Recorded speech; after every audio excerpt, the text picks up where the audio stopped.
Assalamualaikum warahmatullahi wabarakatuh. Kenalkan saya Maulana Pangestu. Nama saya Muhammad Fahri. Nama saya Almi. Perkenalkan, nama saya Nabila Salsabila Juvanis. Nama saya Emanuela Kishan. Perkenalkan saya Tasmila. Kami berasal dari kelas 10 MIPA 5 dari kelompok 1. Kali ini kami akan membahas sifat-sifat perbedaan unsur. Dan jangan lupa nonton video sampai habis ya kawan-kawanku, oke? Oke.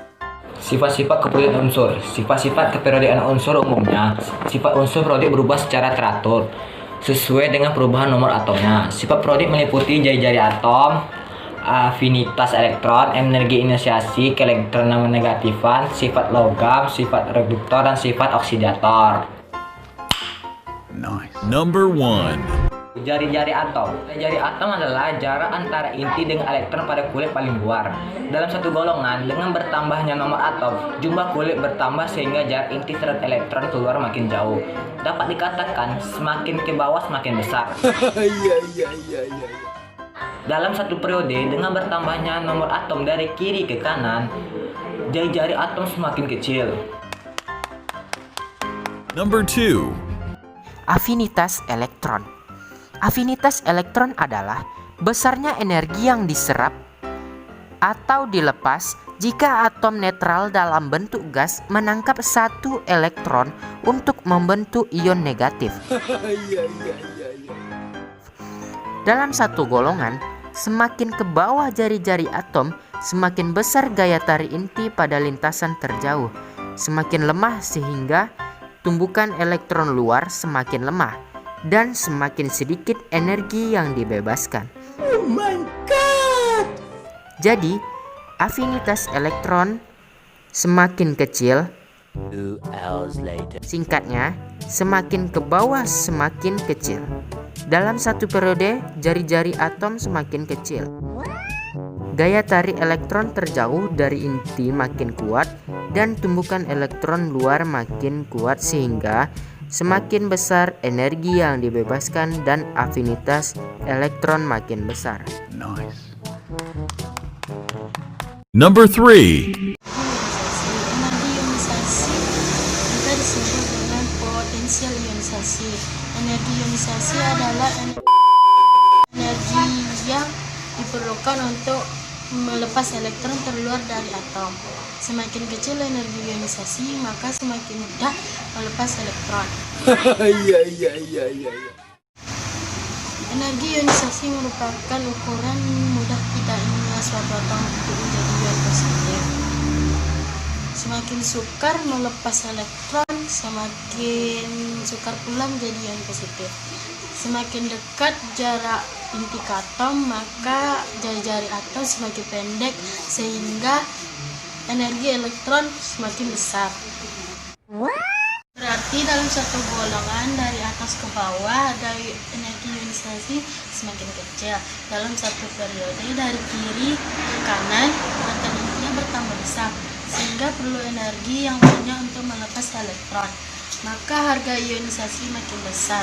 Semakin ke kanan semakin besar golongan kecuali golongan 2A, 3A, 4A, dan 5A, dan seterusnya.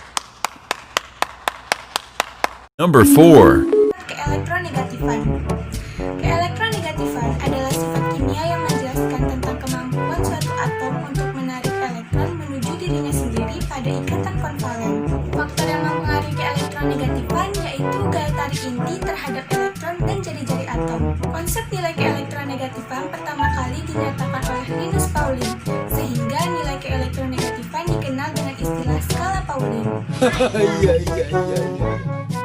Nilai keelektronegatifan ditemukan pada tahun 1932 dan sebagai bagian dari perkembangan teori ikatan valensi. Nilai keelektronegatifan berkaitan dengan energi ionisasi dan afinitas elektron, di mana di dalam satu periode unsur-unsur dari kiri ke kanan muatan inti atomnya akan bertambah, sehingga gaya tarik inti ke elektron terluar akan bertambah juga, yang mengakibatkan jari-jari atom semakin mengecil, energi ionisasi semakin membesar, afinitas elektron semakin membesar, dan keelektronegatifan juga semakin membesar. Sementara itu, di dalam satu golongan, unsur-unsur dari atas ke bawah, jumlah kulitnya akan bertambah, yang mengakibatkan jari-jari atomnya semakin membesar, energi ionisasinya semakin mengecil, afinitas elektronnya semakin mengecil, dan keelektronegatifannya juga semakin mengecil. Harga keelektronegatifan sangat penting untuk menentukan bilangan oksidasi atau biloks unsur dalam suatu senyawa. Dengan pernyataan, jika keelektronegatifan besar, maka unsur yang bersangkutan cenderung akan menerima elektron dan membentuk bilangan oksidasi yang bersifat negatif.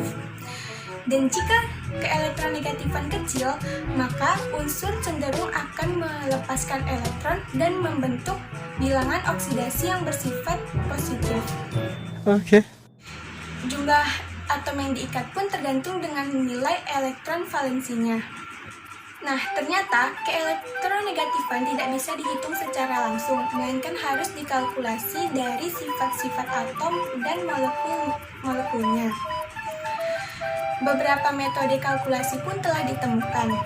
Walaupun di dalam satu metode terdapat perbedaan yang kecil di dalam nilai numerus keelektronegatifannya, semua metode memiliki tren periode yang sama di antara unsur-unsur.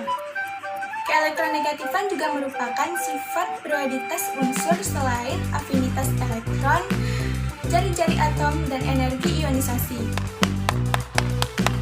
Number 5. Cara mengenai logam tentunya sudah tidak asing lagi di telinga kita. Tanpa kita sadari, setiap hari kita telah menemukan dan memegang benda-benda yang terbuat dari logam. Contoh yang paling sering digunakan adalah smartphone. Pada smartphone terkandung jenis logam mulia yang terkenal dengan sifatnya yang keras dan kuat. Oleh karena itu, lebih lanjut kita akan membahas mengenai sifat-sifat logam. Ciri khas berupa mengkilat atau berkilau, keras, memiliki kepadatan yang tinggi, dapat direnggangkan dan ditempa, memiliki titik leleh dan titik yang tinggi, serta merupakan konduktor panas dan listrik yang baik. Nah, sifat logam itu warnanya mengkilap kan? Contoh yang paling sering kita lihat adalah perhiasan. Perhiasan itu kan biasanya terbuat dari emas atau perak ya. Nah, kita tahu kan kalau emas atau perak itu termasuk dalam jenis-jenis logam.